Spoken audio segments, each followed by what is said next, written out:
The CEO's girlfriend looked at Lorelai like she was dirt on an expensive shoe, mocking her stained uniform and demanding she give up her seat.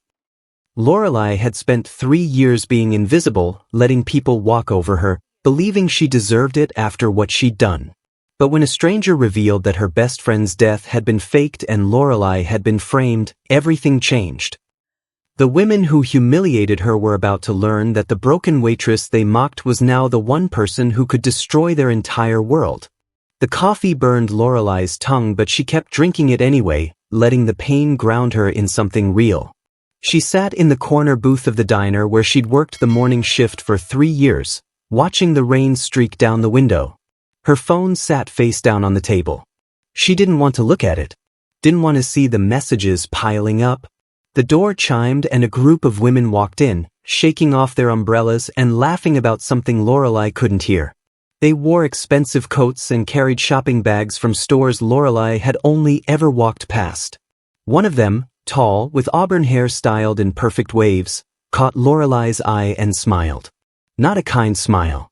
A smile that said, "I see you and you're beneath me." Lorelai looked away. She was used to being invisible. Preferred it, actually.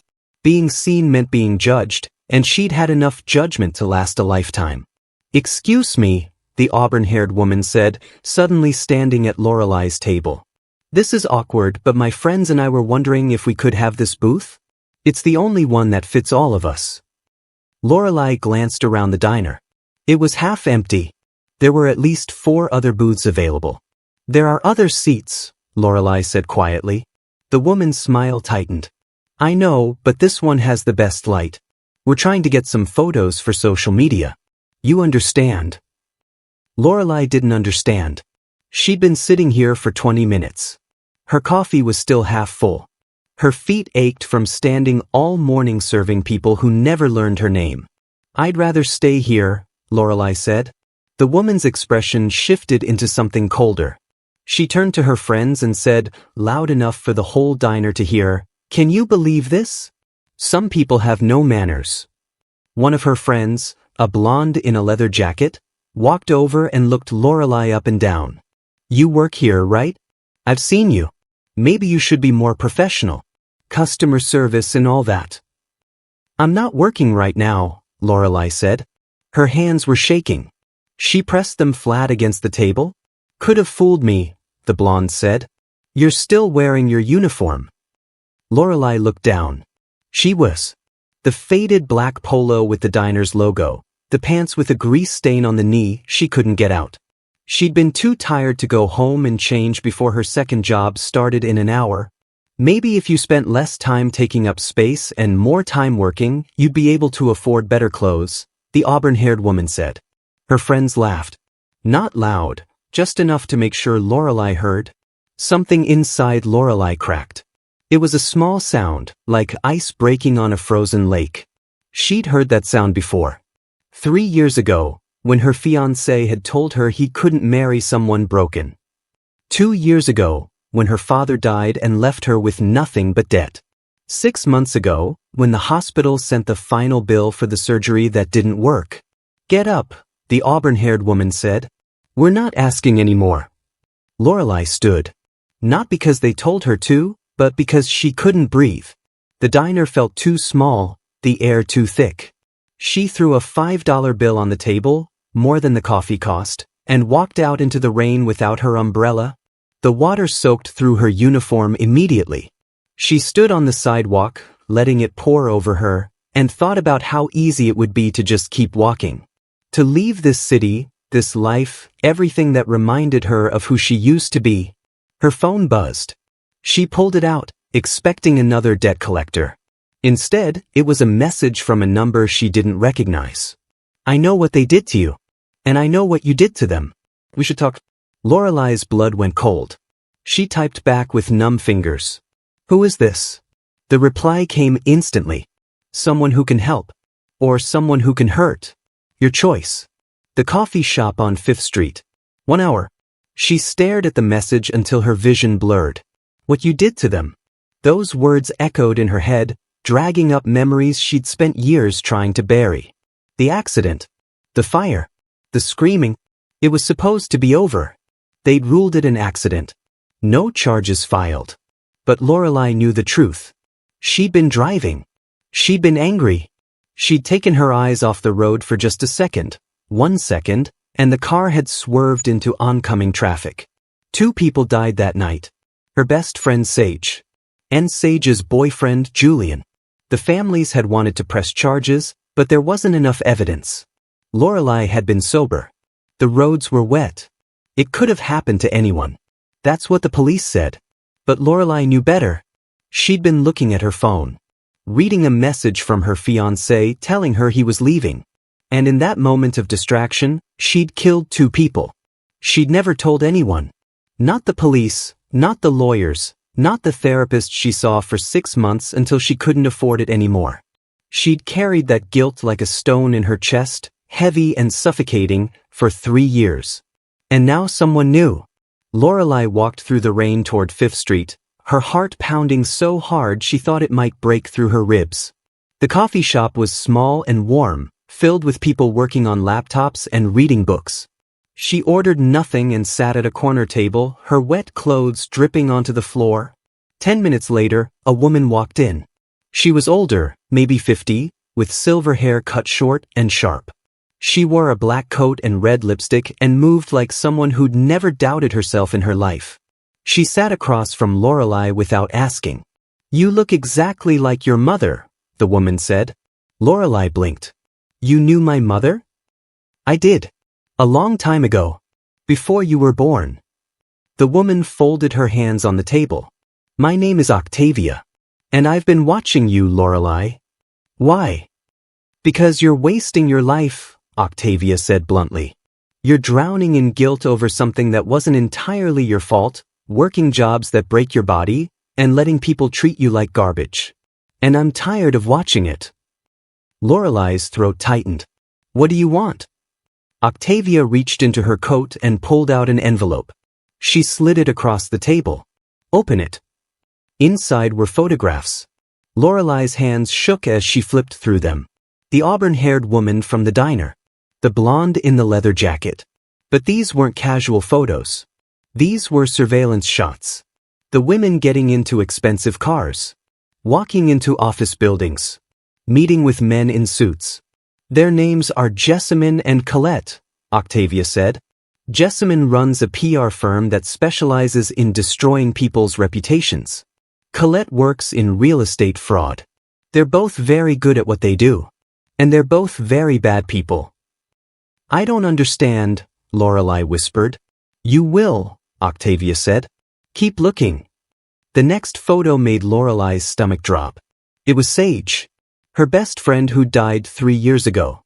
Except in this photo, Sage was alive. She was standing outside a building, smoking a cigarette, looking annoyed. "That's impossible," Lorelai breathed. "Sage is dead. I was at her funeral. I saw—" "You saw an empty casket," Octavia interrupted. "You saw a family in mourning. But you never saw a body, did you?" Lorelai's mind was spinning. "No. They said the fire was too intense. There was nothing left to—" "There was no fire," Octavia said quietly. "There was a plan. And you were the patsy." The room tilted.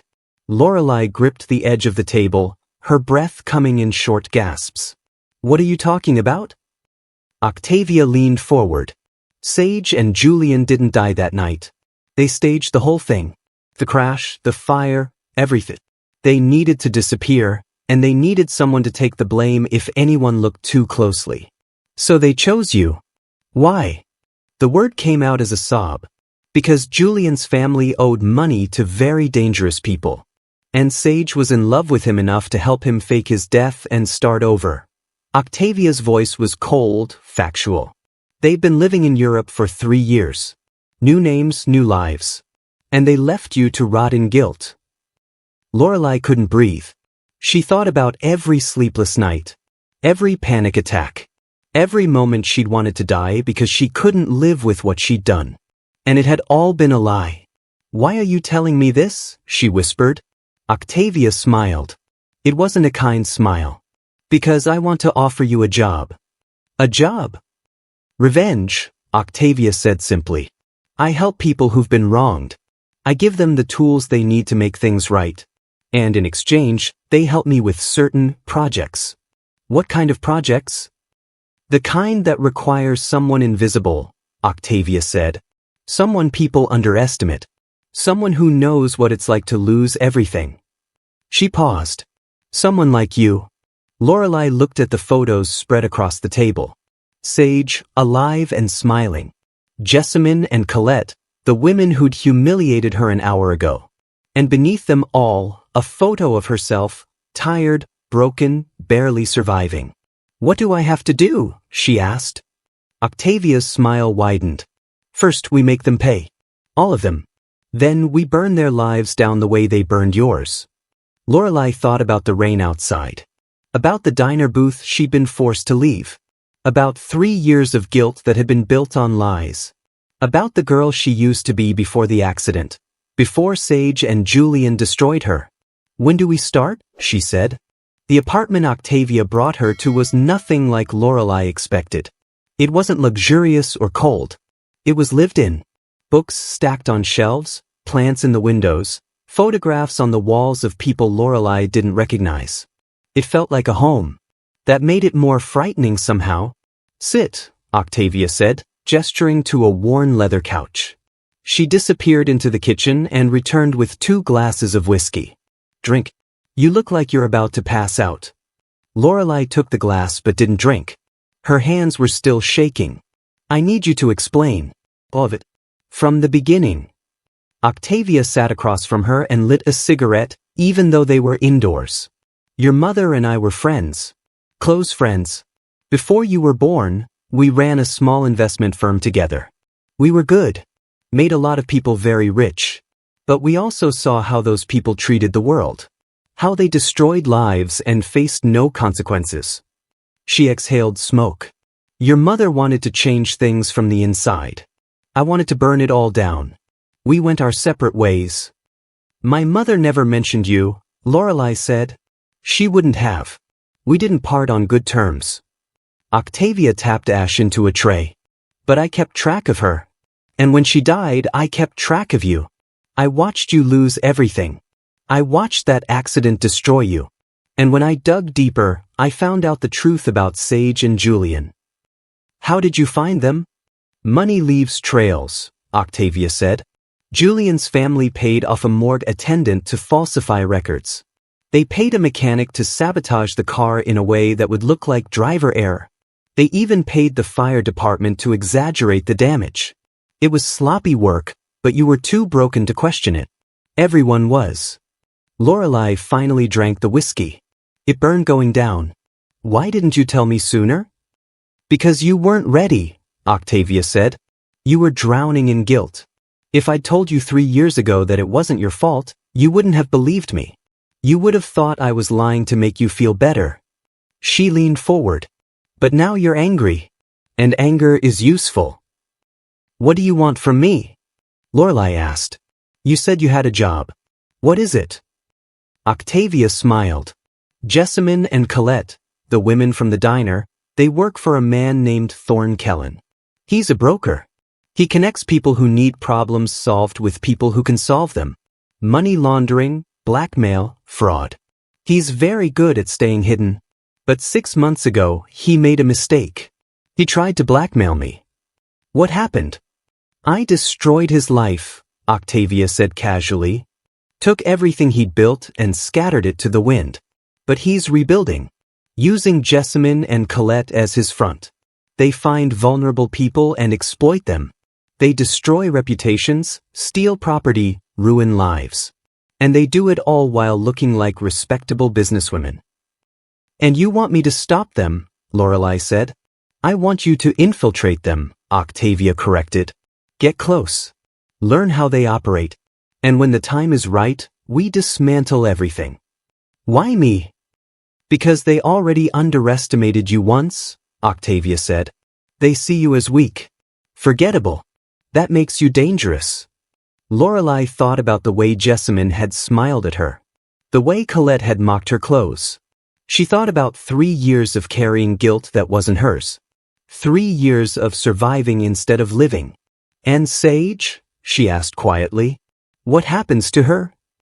Octavia's expression softened slightly. That's up to you. I can give you her location.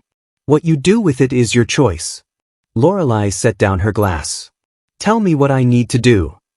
2 weeks later, Lorelai walked into Jessamine's PR firm wearing a gray suit she'd bought with money Octavia had given her. Her hair was different, cut shorter, styled professionally.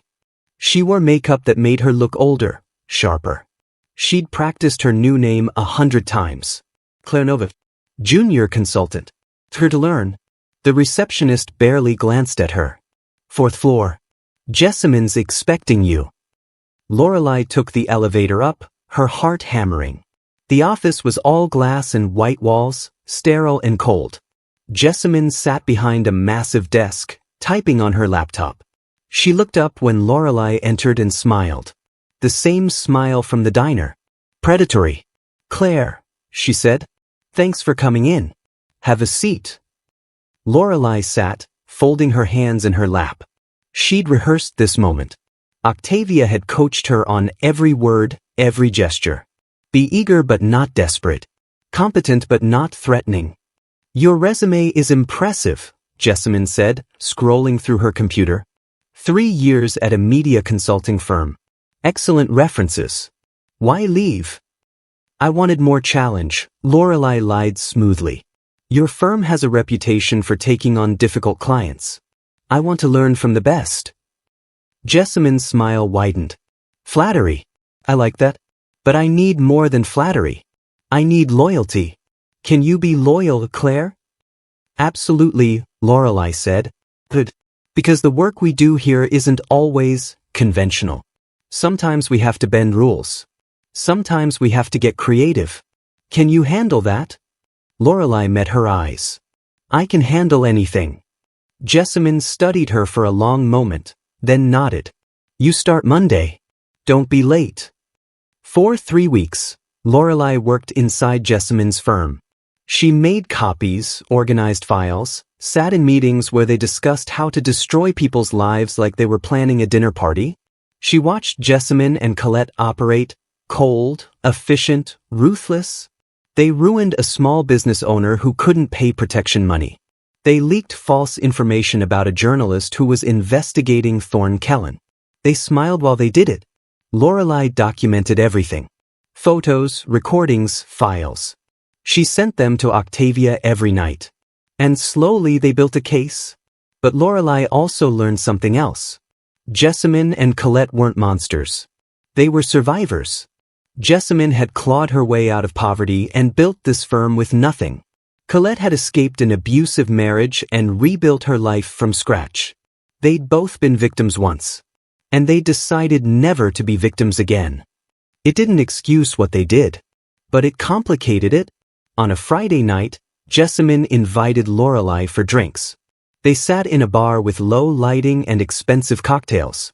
Jessamine ordered 2 martinis and leaned back in her chair. You're good at this, she said. Better than I expected. Thank you, Lorelai said. Where'd you really come from, Claire?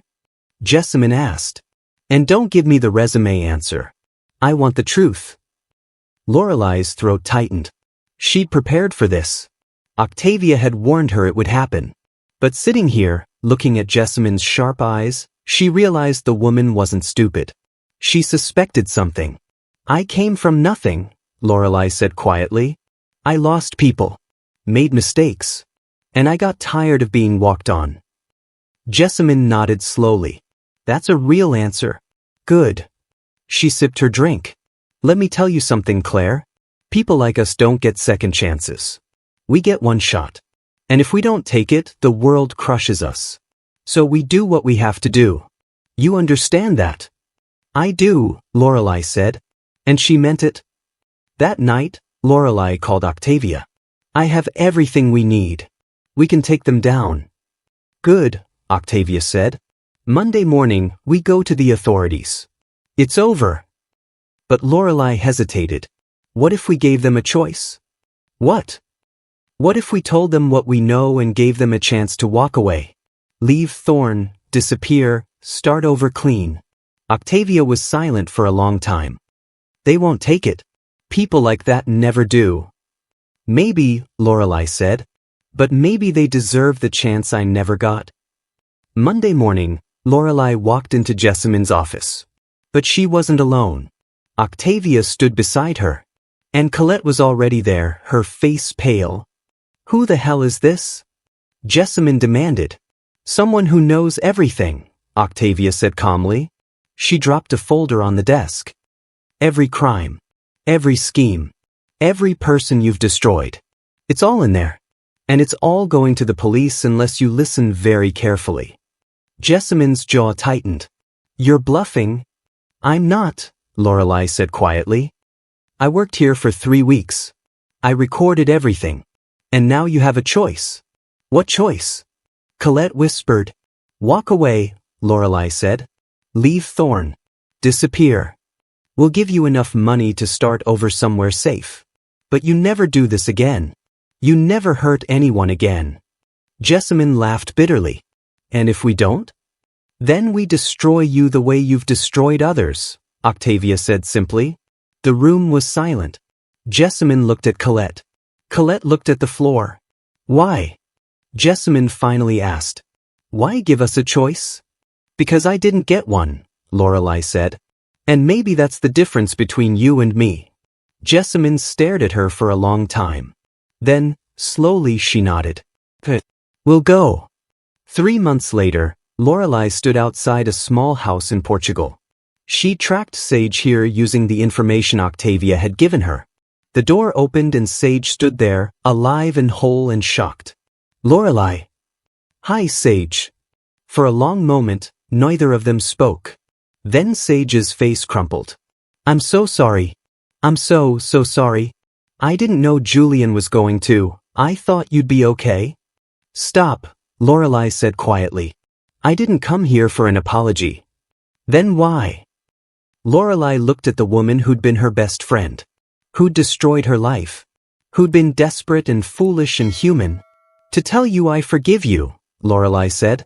And to tell you that you have to live with what you did. Just like I had to. She turned and walked away, leaving Sage standing in the doorway.